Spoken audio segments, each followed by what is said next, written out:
وبركاته. أعوذ بالله من الشيطان الرجيم. بسم الله الرحمن الرحيم. الحمد لله رب العالمين والعاقبة للمتقين. اللهم صل على سيدنا محمد وعلى آله وأصحابه وأتباع سيدنا ومولانا محمد. اللهم صل وسلم وبارك عليه. സ്നേഹവും ബഹുമാനവും നിറഞ്ഞ സാദാത്യങ്ങൾ, ഉലമാക്കൾ, ഉമറാക്കൾ, മുഅ്മിനുകൾ, മജ്‌ലിസിന്റെ സ്നേഹനിധികളായ ഉമ്മപ്പെങ്ങന്മാർ, നാട്ടുകാർ, മാസം തോറും ഇന്ത്യയുടെ സുൽത്താൻ ഖ്വാജ ഗരീബ് നവാസ് മുഈനുദ്ദീൻ ചിശ്തിയുൽ അജ്മീരി സഞ്ചരി ഖദ്ദസല്ലാഹു തആല സിറഹുൽ അസീസ് മഹാനവരുടെ പേരിൽ നടത്തി വരാറുള്ള അതിമഹത്തായ ജിസ്തിയ മജ്‌ലിസാണ് മാസം തോറും നടത്തി വരാറുള്ളത്. ഒരുപാട് പ്രയാസങ്ങളും ബുദ്ധിമുട്ടുകളും നീങ്ങിക്കിട്ടിയ ചരിത്രങ്ങളും നമ്മുടെ മുമ്പിലുണ്ട്. നൂറുകണക്കിന് പ്രശ്നങ്ങൾക്ക് പരിഹാരം കാണാതെ കണ്ടെത്താനാണ് ബഹുമാനപ്പെട്ട ഒരുപാട് മഹാന്മാരും സാധുക്കളും സ്ത്രീ പുരുഷന്മാരും ജാതിമത ഭേദമന്യേ തങ്ങളുടെ ഉസ്താദിനെ സന്ദർശിക്കുന്നു. ഈ മഹത്തായ മജ്‌ലിസിൽ വെച്ച് അത്തരക്കാർക്ക് വേണ്ടി നല്ലോണം ദുആഒക്കെ ചെയ്യുന്നു. അല്ലാഹു നമ്മുടെ എല്ലാ അമാലുകളും കബൂൽ ചെയ്യുമാറാവട്ടെ. മുഹറം മാസമാണ്. മുഹറം 1-ന് തന്നെ വളരെ പ്രയാസം നേരിട്ട ഒരു വാർത്തയാണ് നമുക്ക് കേൾക്കാനിടയായത്. പരിശുദ്ധ മുഹറം മാസത്തിലാണ് നമ്മുടെ കർണാടകയുടെ ദക്ഷിണ കന്നഡ ജില്ല എന്നല്ല വിവിധ ഭാഗത്തുള്ള വിവിധ മഹല്ലുകളിൽ ഖാദിയായി സേവനമനുഷ്ഠിച്ച ബഹുമാനപ്പെട്ട ഖുർറത്തുസ് സാദാത്ത് സയ്യിദ് ഫാളിൽ കോയമ്മ തങ്ങൾ അൽ ബുഖാരി ഈ ലോകവുമായി വിട പറഞ്ഞു.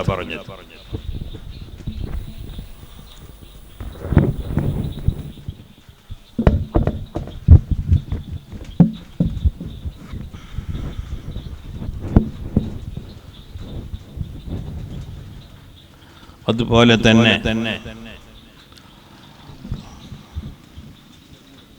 ബഹുമാനപ്പെട്ട നമ്മുടെ പാത്തൂർ തങ്ങൾ ഉസ്താദിന്റെ പ്രിയപ്പെട്ട മാതാവ് സയ്യിദത്ത് ഷരീഫ ബീവി ജീലാനി മഹദി ഈ ലോകവുമായി വിട പറഞ്ഞ് 4 വർഷമായി. ഒരുപാട് ജനസമൂഹത്തിന് ഫലം കിട്ടിയ, ഉപകാരം കിട്ടിയ, ഒരുപാട് നേട്ടങ്ങൾ സമൂഹം ഏറ്റുവാങ്ങിയ മഹദിയാണ്. അവരുടെ വഫാത്തിന്റെ 4-ാം വർഷവും കൂടിയാണ്. മുഹറം മാസത്തിൽ ബഹുമാനപ്പെട്ട ഖുർറത്തുസ് സാദാത്ത് തങ്ങളെ അനുസ്മരണ മജ്‌ലിസിൽ ദുആ നടത്തി ശേഷം അൽഫം മഹത്വങ്ങൾ പറയുമ്പോൾ സുന്നി സമൂഹത്തെ മറ്റൊരു ഭാഗത്ത് വേദനിപ്പിച്ച യുവാക്കളെ പോലെ എല്ലാ രംഗത്തും നിരസാന്നിധ്യമുണ്ടായിരുന്ന സയ്യിദ് അലവി തങ്ങൾ ഖിന്യ ഈ ലോകവുമായി ആ ഒരാഴ്ച മുമ്പ് വിട പറഞ്ഞു. അങ്ങനെ ഒരുപാട് മഹത്തുക്കൾ, മഹാന്മാർ ഈ ലോകവുമായി വിട പറഞ്ഞ വേദനയോട് തൊട്ടടുത്ത് കേൾക്കാനിടയായത് കേരളത്തിന്റെ വയനാടിൽ നടന്ന ഏറ്റവും വലിയ ദുരന്തം ഉരുൾപൊട്ടൽ. അതിൽ 3 വില്ലേജ്, 3 ഗ്രാമം തീരെ അടിച്ച് എടുത്തു മാറ്റിയതുപോലെ ഒരു കുടുംബവും മൊത്തത്തിലുള്ള കുടുംബം തന്നെ ഇല്ലാതെയായി പോയി. എല്ലാവരും ദുഃഖത്തിൽ, വിഷമത്തിലും പ്രയാസത്തിലുമാണ് ഈ മുഹറം മാസത്തിൽ. അല്ലാഹു ജല്ല ജലാലുഹു നമ്മിൽ നിന്ന് വിട പറഞ്ഞ എല്ലാവർക്കും അല്ലാഹു അവരെ ഖബർ സ്വർഗത്തിന്റെ മണിയറയാക്കി മാറ്റുകയും ഹയാത്തിലുള്ളവർക്ക് അല്ലാഹു ദീർഘായുസ്സും ആഫിയത്തും ആരോഗ്യവും നൽകി അനുഗ്രഹിക്കുമാറാവട്ടെ. നമ്മുടെ ജമാഅത്ത് സിഎം നഗർ അവിടുത്തെ SYS യൂണിറ്റ് പ്രവർത്തകർ, നേതാക്കൾ, ബദ്രിയ ജുമാ മസ്ജിദ് സിഎം നഗർ അവിടുത്തെ സെക്രട്ടറി അബ്ദുറഹ്മാന്റെ നേതൃത്വത്തിൽ ഒരു സാന്ത്വന പ്രവർത്തനത്തിനായി തങ്ങൾ ഉസ്താദിൽ നിന്ന് ആശീർവാദം വാങ്ങി വയനാട്ടിലേക്ക് പോയിട്ടുണ്ട്. അല്ലാഹു അവരുടെ കാര്യങ്ങളെല്ലാം ഖൈറായ നിലയ്ക്ക് വിജയിപ്പിച്ച് ആ നീക്കുപോക്ക് ചലനങ്ങൾ മുഴുവനും അല്ലാഹു ജല്ല ജലാലുഹു പൊരുത്തപ്പെട്ട രീതിയിലാക്കി മാറ്റുമാറാവട്ടെ. ഖുർറത്ത് തങ്ങളെ കുറിച്ച് പറയുമ്പോ ഖുർറത്ത് തങ്ങളെ ഉപ്പയെ കുറിച്ച് പറയേണ്ടതുണ്ട്.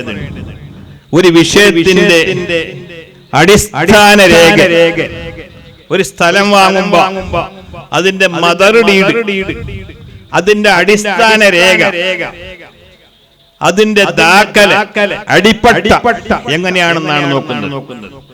പെൺകുട്ടി ബന്ധം സംസാരിക്കുമ്പോ ഉപ്പ ഉമ്മ എങ്ങനെയുള്ള ആളാണ്, ദീനിയായ ആളാണോ, മോശപ്പെട്ട ആൾക്കാരാണോ, കുടുംബത്തിന് യോജിച്ച ആളാണോ എന്ന് കുടുംബം പരിശോധിക്കും.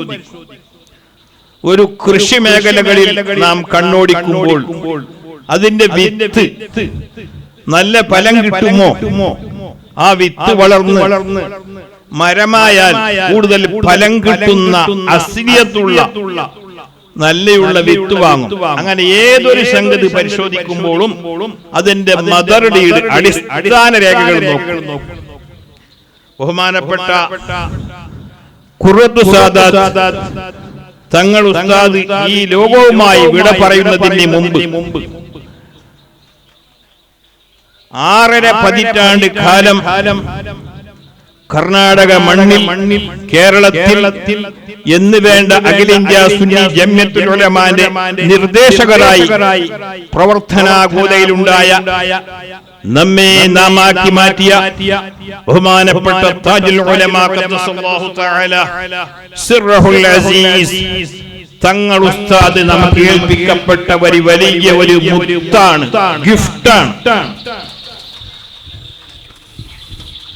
തങ്ങൾ ഉസ്താദ് ആരാണെന്ന് പരിശോധിക്കണം. ഏകദേശം ഇന്ന് നിലവിലുള്ള എല്ലാ വൈദ്യന്മാരും ആരോഗ്യത്തിന്റെ വിവിധ ഭാഗങ്ങളിലൂടെ പരിശോധന നടത്തുന്ന സ്പെഷ്യൽ വൈദ്യന്മാർ പരിശോധിച്ച് പരാജയപ്പെട്ടു. ബഹുമാനപ്പെട്ട താജുൽ ഉലമാ തങ്ങൾ ഉസ്താദ് പറഞ്ഞു, എനിക്കുള്ള ഊരവേദന പല ഡോക്ടർമാരും പരിശോധിച്ചു, ഒരാൾക്കും എന്റെ രോഗത്തിന്റെ കോലം, അസ്ലിയത്ത്, അതിന്റെ നയം, അതിന്റെ രൂപം മനസ്സിലായില്ല. ഒരു ഡോക്ടർമാരെ കൊണ്ടും എന്റെ രോഗം മാറ്റാൻ സാധിക്കുകയില്ല എന്ന് താജുൽ ഉലമാ പറഞ്ഞു. തന്റെ രോഗത്തിന് താൻ തന്നെ മരുന്ന് കണ്ടെത്തി.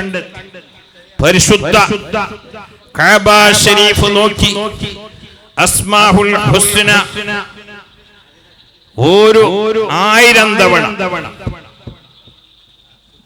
الرحمن يا رحمن يا الله جل جلاله يا رحيم يا الله جل جلاله ഓരോന്നും 1000 തവണ ചൊല്ലി ജലാലിയത്തിന്റെ അർഫാകുന്ന അല്ലാഹു ജല്ല ജലാലുഹു അത് 1000 ചൊല്ലി.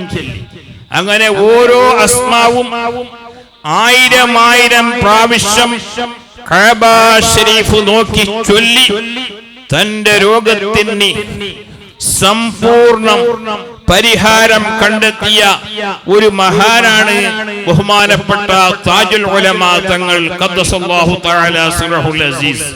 ഖുറത്ത് തങ്ങൾ ഉസ്താദിനെ പറയുമ്പോൾ താജുൽ ഉലമാനെ പറയാതിരിക്കുന്നത് ഒരു പൊരുത്തക്കേടാണ്. റബീഉൽ ആഖിർ മാസത്തിൽ ഔലിയാക്കന്മാരുടെ മാസമാണ്. അവരെ കുറിച്ച് പറയുമ്പോൾ അവരുടെ തലപ്പത്തുള്ള ഗൗസുൽ ആലം മുഹ്യിദ്ദീൻ അബ്ദുൽ ഖാദിർ ജീലാനി ഖദ്ദസല്ലാഹു തആല സിറഹുൽ അസീസ് തങ്ങന്മാരെ തങ്ങളെ പറയുന്നത് പോലെ ഖുറത്തു സാദത്ത് തങ്ങളെ പറയുമ്പോൾ താജുൽ ഉലമ തങ്ങളെ അല്പം കൂടി പറയേണ്ടതുണ്ട്. അങ്ങനെ വൈദ്യശാസ്ത്രം മുഴുവനും പരാജയപ്പെട്ട തന്റെ രോഗത്തിന് പരിശുദ്ധ കഅബ ശരീഫ് നോക്കി അസ്മാഉൽ ഹുസ്ന 1000 തവണ ചൊല്ലി അങ്ങനെ അല്ലാഹു ജല്ല ജലാലുഹു 1,00,000 പൂർത്തിയാക്കി തന്റെ രോഗത്തിന് സമാധാനവും ശാന്തിയും കിട്ടിയെങ്കിൽ ആ മഹാനായ താജുൽ ഉലമ നമ്മുടെ കയ്യിലേക്ക് ഏൽപ്പിച്ച ഒരു മുത്താണ് ഖുറത്തു സാദാത്ത് ഖുറത്ത് തങ്ങളുടെ ചെറുപ്രായത്തിലും ആരോഗ്യം വളരെ പ്രയാസത്തിലായിരുന്നു. എല്ലാ കെണിപ്പുകളും വേദനയോടുകൂടെ പ്രയാസത്തോടുകൂടെ മുന്നേറുന്ന കാലഘട്ടത്തിൽ പല ഡോക്ടർമാരും പരിശോധിച്ചു. ഡോക്ടർമാർക്ക് രോഗത്തിന്റെ പിടുത്തം കിട്ടില്ല. ബഹുമാനപ്പെട്ട തന്റെ പിതാവും കൂടിയാണ്, ഗുരുവര്യനും കൂടിയാണ്. ബഹുമാനപ്പെട്ടവർ ചലിച്ച പാതയിലേക്കാണ് ബഹുമാനപ്പെട്ട ഖുറത്തു സാദാത്ത് തങ്ങൾ ഉസ്താദ് ചലിച്ചത്. പരിശുദ്ധ ഖുർആൻ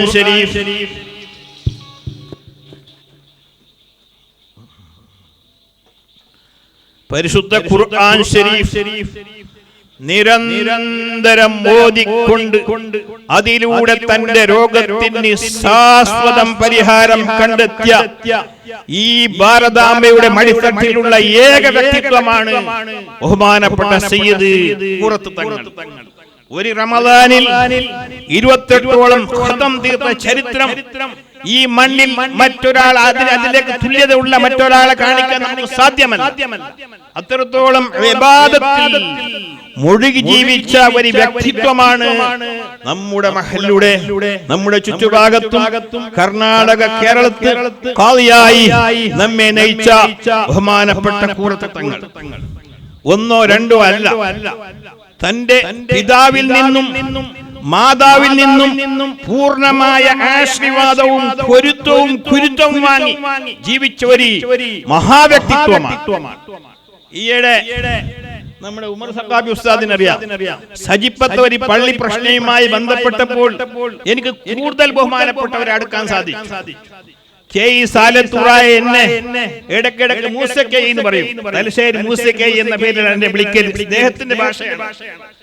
അപ്പൊ ഞാൻ പറഞ്ഞു, തങ്ങൾ ഉസ്താദിന്റെ പിതാവ് ബഹുമാനപ്പെട്ട താജുൽ ഉലമ തങ്ങൾ എനിക്ക് ബദ്രിയത്തിന്റെ ഇജാസത്ത് തന്നിട്ടുണ്ട്.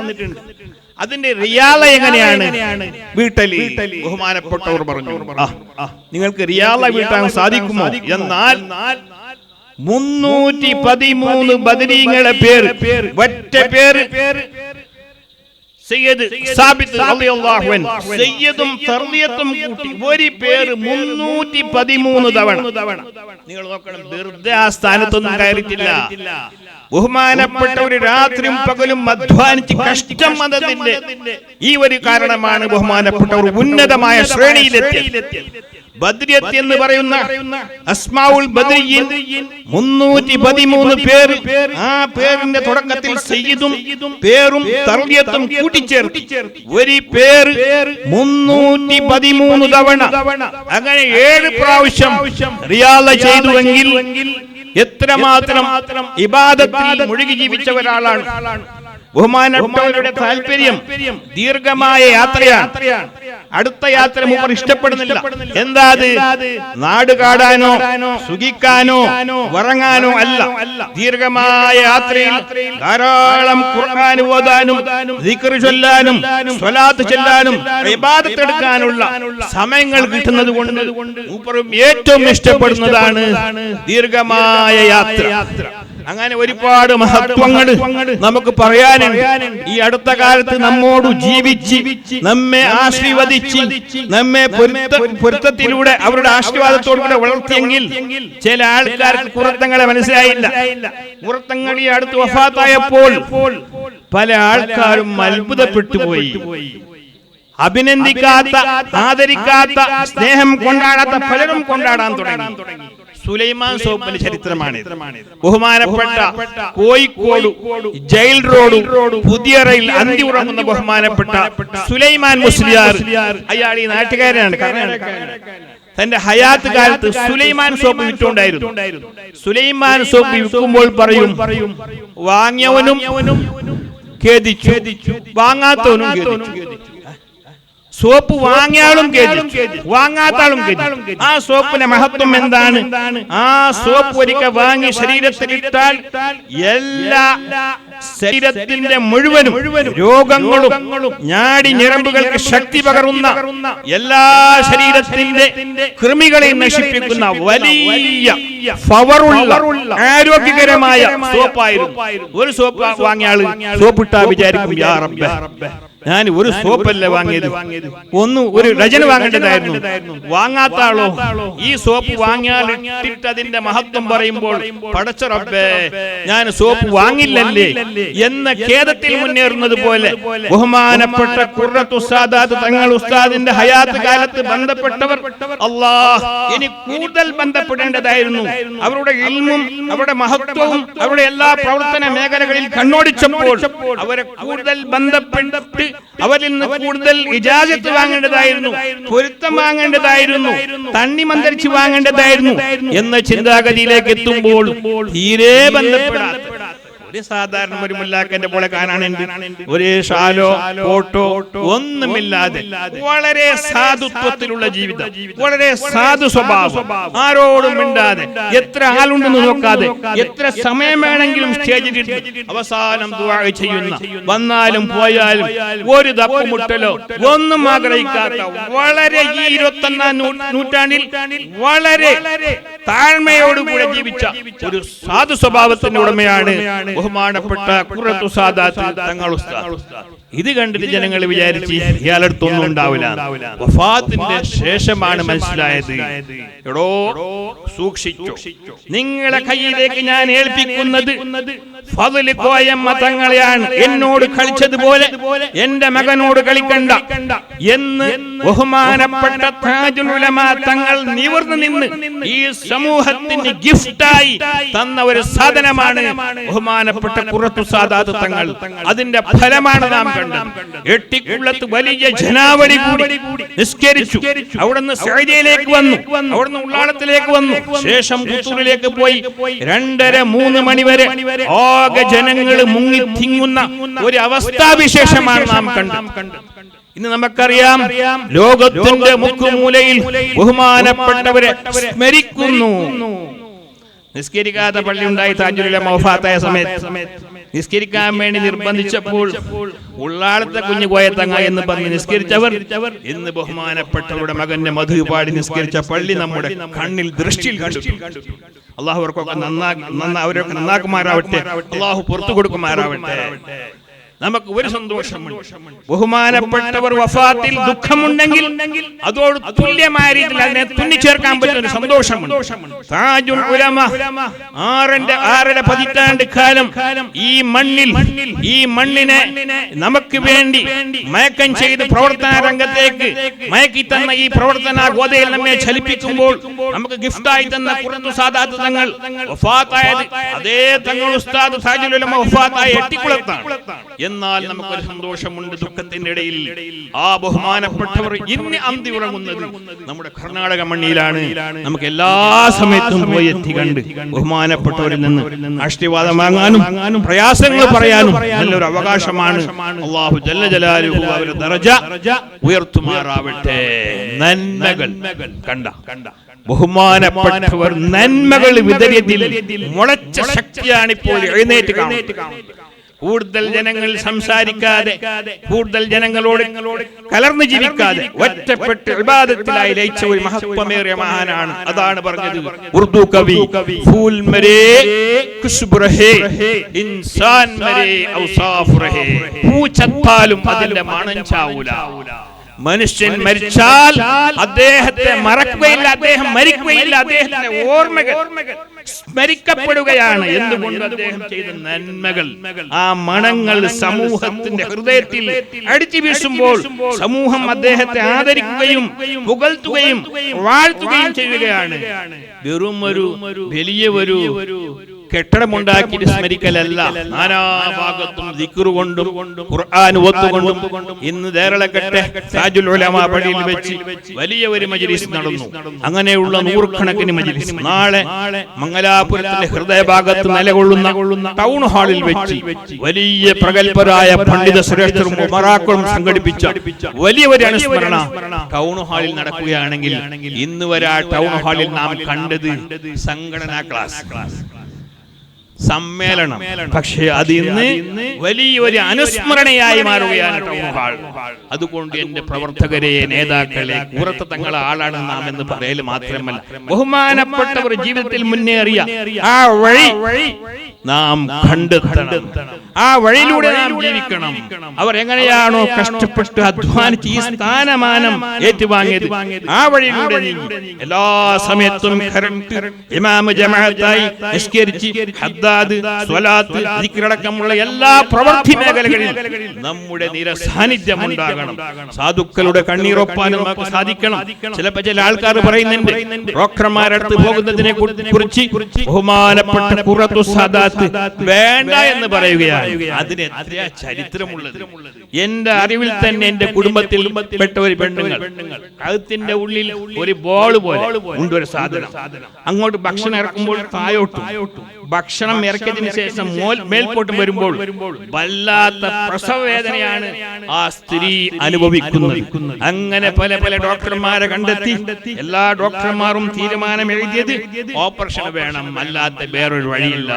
ബഹുമാനപ്പെട്ട ഖുറത്തു സാദാത്ത് തങ്ങൾ ഉസ്താദെ നേരിട്ട് ഞാൻ കൂട്ടിക്കൊണ്ടുപോയി. ബഹുമാനപ്പെട്ടവർ എല്ലാത്തിനും പരിഹാരം പരിശുദ്ധ ഖുർആനാണ്. പരിശുദ്ധ ഖുർആന്റെ ഹാർട്ടാകുന്ന, ഹൃദയമാകുന്ന സൂറത്ത് യാസീൻ 41 പ്രാവശ്യം ഓതണമെന്ന് പറഞ്ഞു. തണ്ണി ഊതി കൊടുത്തു. വരവരക്കലോ മുട്ടയെഴുതലോ ഒന്നുമല്ല, ഒരു ഖുർആനും ഒരു മന്ത്ര ഊതലും. അങ്ങനെ ആ യാസീൻ 11 ദിവസം ഓതിയപ്പോൾ ഈ ബോൾ, തായം മേൽപോട്ട് പോകുന്ന ഈ ബോൾ കാണാനില്ല. ഡോക്ടർമാർ സ്കാൻ ചെയ്യാൻ വേണ്ടി 21ാം നൂറ്റാണ്ടിന്റെ ഈ യുഗത്തുള്ള പുതുമകളുള്ള എല്ലാ സ്കാനും ചെയ്തു നോക്കുമ്പോൾ ആദ്യം കണ്ടെത്തിയ ആ ബോൾ കഴുത്തിലില്ല. ഡോക്ടർമാർ ചോദിച്ചു, എന്താ നിങ്ങൾ ഈ പണിയെടുത്തത്? ഓപ്പറേഷന്റെ ഏതെങ്കിലും ഒരു ഭാഗം കാണുന്നില്ലല്ലേ? അവർ പറഞ്ഞു, ഞങ്ങളുടെ ഒരു ശൈഖ്, ഒരു ഗുരുണ്ട്, അയാളടുത്ത് പോയപ്പോഴാണ് ഇത്തരത്തിനൊരു പരിഹാരം കിട്ടിയത്. തങ്ങൾ ഉസ്താദിനെ വിളിച്ച് ചോദിച്ചു, നിങ്ങളെ അടുത്ത് വന്ന് രോഗം ശമനത്തിന് വേണ്ടി നിങ്ങൾ 41 യാസീൻ ഓതാൻ വേണ്ടി പറഞ്ഞിട്ടുണ്ട്. 11 യാസീൻ ഓതുമ്പോൾ കഴുത്തിന്റെ ഉള്ളിലുള്ള ഒരു ബോൾ അത് കാണാനില്ല. ഇതിനെന്ത് ചെയ്യണം? ബഹുമാനപ്പെട്ടവർ പറഞ്ഞു, ബദരീങ്ങളെ തവസ്സുൽ ചെയ്തിട്ട് ഞാൻ നിങ്ങളിലേക്ക് ഏൽപ്പിച്ച 41 യാസീൻ നിങ്ങൾ പൂർത്തിയാക്കണം. ഇന്നും ആ സ്ത്രീ കാസർഗോഡ് ജില്ലയിൽ ജീവിച്ചിരിപ്പുണ്ടു. ഖുറത്തു സാദാത്ത് തങ്ങൾ വഫാത്തായപ്പോൾ എന്റെ സഹോദരന്മാരെ, സ്ത്രീകളെ മുഴുവനും കൂട്ടി ഒരു വാട്സാപ്പ് ഗ്രൂപ്പ് രൂപീകരിച്ച് തങ്ങൾക്ക് വേണ്ടി ഖുർആൻ ഓതിയ സ്ത്രീ വിഭാഗം ഈ ഇന്ത്യന്റെ മണ്ണിൽ ഉണ്ടെങ്കിൽ അത് ഖുറത്തു സാദാത്ത് തങ്ങൾക്കാണ് എന്ന് ഞാൻ സന്ദർഭത്തിൽ പറയാൻ ആഗ്രഹിക്കുകയാണ്. ഒരുപാട് സ്ത്രീകൾക്ക് പ്രയാസം അനുഭവപ്പെടുന്ന സ്ത്രീകൾക്ക്, ഗർഭിണിയായ സ്ത്രീകൾക്ക് ഡോക്ടർമാർ ഓപ്പറേഷൻ ചെയ്യണമെന്ന് പറഞ്ഞപ്പോൾ അതിനൊക്കെയും ഏക പരിഹാരം ബഹുമാനപ്പെട്ട ഖുറത്തു സാദാത്ത് തങ്ങൾ ഉസ്താദ് ആയതുകൊണ്ട് തന്നെ എല്ലാ സ്ത്രീകളും കഴിഞ്ഞ വഫാത്തിന്റെ സമയത്ത് ഒരു വാട്സാപ്പ് ഗ്രൂപ്പ് രൂപീകരിച്ച് ഖതമുൽ ഖുർആൻ തീർത്തിട്ടുണ്ടെങ്കിൽ ഈ ചരിത്രം മറ്റൊരു ഉലമാഇന് കിട്ടിയിട്ടില്ല. അത് ഖുറത്തു സാദാത്തിനാണ് കിട്ടിയത്.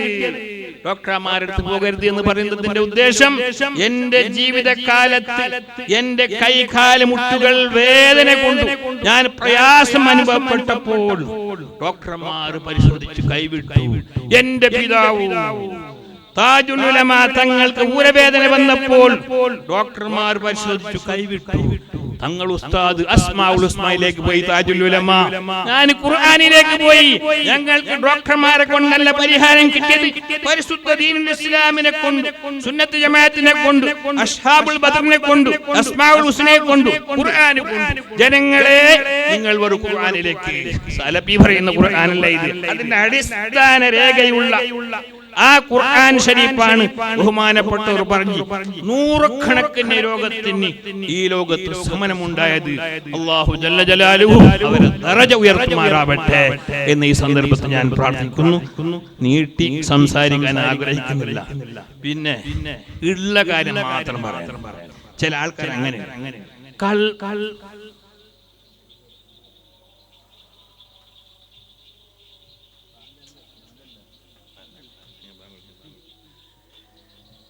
ബഹുമാനപ്പെട്ടവരുടെ ജീവിതത്തിലുള്ള അനുഭവം നിരവധി അനവധി പറയാൻ. ബഹുമാനപ്പെട്ട നമ്മുടെ ഉമർ സഖാഫി, സുന്നി സംഘ ജമാഅത്ത് മുടിപ്പിന്റെ പ്രസിഡന്റ് കൂടിയാണ്. അനുഭവങ്ങൾ നൂറുകണക്കിനുണ്ട്. എത്ര ഒരു മഹല്ല് പ്രശ്നമായി. എന്താ പ്രശ്നം? എന്താ? ഖതീബിനെ ഒഴിവാക്കണം. ഖതീബിനെ ഒഴിവാക്കുന്ന പ്രശ്നമായപ്പോ തങ്ങൾ ഉസ്താദിനെ മഹാസഭയിലേക്ക് വിളിച്ചു, ജനറൽ ബോഡി. തങ്ങൾ ഉസ്താദ് വന്നപ്പോ ആരും വിടുന്നില്ല, എല്ലാരും ബായ ബന്ധായി. ഒരാൾക്ക് സഹിക്കുന്നില്ല. ഏതായാലും ഇയാളൊന്ന് ഒഴിവാക്കണം. എന്താ നിങ്ങളെ അവസ്ഥ, സ്ഥിതിഗതി കണ്ടപ്പോ തങ്ങൾക്ക് മനസ്സിലായി. തങ്ങൾ ചോദിച്ചു, എന്താ ഞങ്ങളെ ഖതീബിനൊന്ന് ഒഴിവാക്കി തരാം. മൂപ്പര് ചോദിച്ചത്, നിങ്ങൾ കല്യാണം കഴിഞ്ഞിട്ട് എത്ര വർഷമായി? 16 വർഷമായി. നിങ്ങളും നിങ്ങളെ ഭാര്യയുമായി എത്ര പ്രാവശ്യം കുഴപ്പമുണ്ടായി, പ്രശ്നമുണ്ടായി, നിങ്ങൾ ഒഴിവാക്കി? ഇല്ല. എന്താ പിന്നെ ഖതീബ് അങ്ങനെ ഒരു മഹലിന്റെ ആളല്ലേ, അയാൾക്ക് ഭാര്യ മക്കളില്ല, അങ്ങനെ ഒഴിവാക്കല്ല. അയാൾ പോകേണ്ട സമയത്ത് ഞാൻ ക്കും എന്ന് പറയും, അയാൾ പോകും, നിങ്ങളും ഉണ്ടാതിരിക്കും. അങ്ങനെ ഓരോ മഹല്ല ഹിക്മത്തിലൂടെ പരിഹരിച്ച ഒരാളും കൂടിയാണ്. ഇല്ലാത്ത ചില കള്ളത്തരങ്ങൾ പറയുന്നത്, പറയാൻ പറ്റാത്തതൊക്കെ പൊതു സ്റ്റേജിൽ പറഞ്ഞു. 99 നന്മകൾ നല്ലതിരിക്കുമ്പോ ഒന്നും ഇല്ലാത്തത് പറഞ്ഞു. സലഫി പ്രസ്ഥാനടക്കമുള്ള ബിദ്അത്തുകാർ അതെടുത്തിങ്ങനെ പ്രജ്വലിപ്പിച്ച് നിസ്സാരമായി കാണുന്ന ഒരവസ്ഥയിലേക്ക് നാം ഇല്ലാത്തത് പറയരുത്, ഉള്ളതേ പറയാം.